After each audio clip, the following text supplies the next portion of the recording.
When you get to my age, which is 61 going on 62, you sit back and wonder where all the years went and how 34 years went by just like that, like a flash. There's no doubt in my mind my whole philosophy on estate planning has changed over those 34 years. What I do today and how I plan for clients is much differently than I planned when I was, say, 28 years old coming out of law school. I recently wrote an article that's on our website, danawhidinglaw.com, where it talks about planning with purpose. And I talk about things that I focus on more today than I did 34 years ago.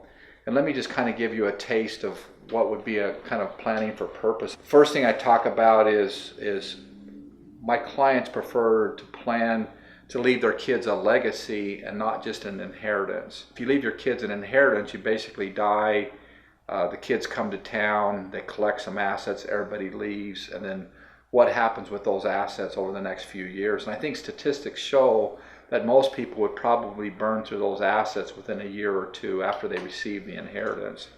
Where I talk about, leaving them a legacy, you talk about leaving these assets in a trust where maybe they can help shape and mold your children or grandchildren rather than ruin. You want to give them incentives and not take away that drive to succeed. Another thing that over the last 34 years is, how philanthropic am I and what charities have been near and dear to me, and have I lost loved ones to certain medical diseases and conditions, and should I leave some of my money to help prevent some of those things? I think in my own personal view, I've spent, I've been married 40 years, I've got 5 children, I've got 14 grandkids, but I feel like my whole life I've already provided for my kids.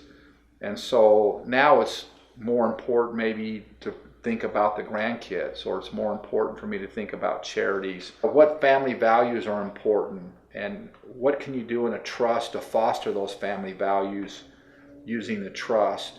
And how do you use the trust to motivate grandkids or children to achieve or succeed or bless their lives? And too often we hear the term of a trust fund baby, where somebody inherits a large sum of money and it just ruins and destroys their life. And think about somebody winning a lottery, and you hear all the horror stories. Well, receiving an inheritance is a lot like to a lot of people, winning the lottery. And sometimes in my business we talk about found money versus earned money. And there's no question if the kids or the grandkids earn this money, it's treated much differently than it's just found. Who's been important in your life that you want to say thank you to? What non-family members maybe shaped your life? For me, maybe it was a bishop in my church, or maybe there was older attorneys when I was younger that mentored me. But what people have had meaning that aren't in the family that you want to say thank you to, maybe some type of a cash specific gift.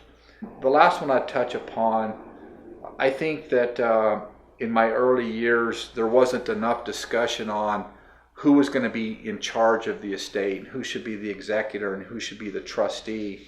There was kind of this thought that it's always the oldest son and kind of passed down to the next in line. The older I get, the more I realize maybe you're even better off to use independent trustees or independent fiduciaries. Maybe there's too much sibling rivalry. Maybe there's some jealousy in the family. Maybe there's some competition in the family. And there's always the fear of the unknown, and what's older brother doing with the assets, and is he overpaying himself or is he overpaying the lawyers? I think there should be a lot more discussion when you plan with purpose on who should be the fiduciaries, and think about somebody independent. I think I'm a much bigger believer today. I don't want to just die and leave an outright inheritance to my kids. I'd rather structure it in a trust. I'm a bigger believer that the trust should be set up where it can supplement and maybe act as a retirement, or maybe be used to start a business or educate, but should not be viewed as winning the lottery and now I'm done with life. And so I'm a bigger believer in leaving that kind of a structure and having that trust set up maybe for a longer term. It used to be when I was younger, the trust that you'd set up for the kids, if they were over age 35, they'd get an outright inheritance. But now many of the trusts that I set up would be for the lifetime of the kids and the grandkids. That's what I think of when I talk about planning with purpose. And there again, take a look at the article on the website. If anybody has any questions, shoot me an email. I'll be happy to talk about that.